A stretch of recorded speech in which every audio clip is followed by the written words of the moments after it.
gradually discovered the frustration of discovering nothing. I could find no reason or logic for anything except a skepticism that didn't even seek a self-justifying logic. It never occurred to me to cure myself of this. And indeed, why be cured of it? What would it mean to be healthy? How could I be sure that this attitude meant I was sick? And if I was sick, who's to say that sickness wasn't preferable or more logical or more than health?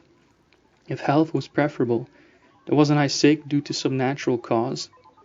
And if it was natural, why go against nature, which for some purpose or other, if it has any purpose, must have wanted me to be sick? I never found convincing arguments for anything other than inertia, and over time I became ever more keenly, sullenly aware of my inertia as an abdicator, seeking out modes of inertia, pleading to evade all personal struggle and social responsibility. This is the substance from which I carved the imaginary statue of my existence. I got tired of reading, and I stopped arbitrarily pursuing now this, now that aesthetic mode of life. Of the little I did read, I learned to extract only the elements useful for dreaming.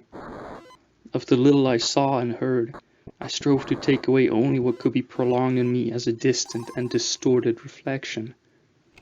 I endeavored to make all my thoughts and all the daily chapters of my experience provide me with nothing but sensations.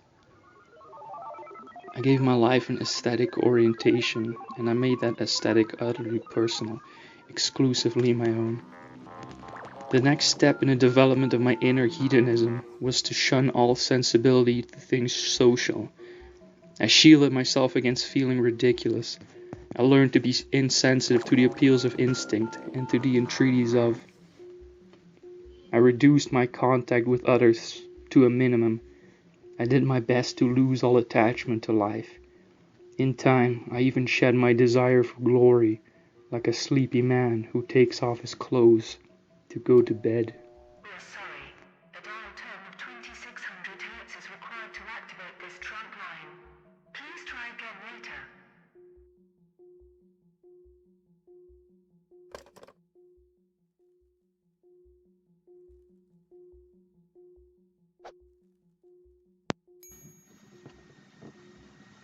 Thinking is still a form of acting, only in sheer reverie, where nothing active intervenes, and even our self-awareness gets stuck in the mud. Only there, in this warm and damp state of non-being, can total renunciation of action be achieved.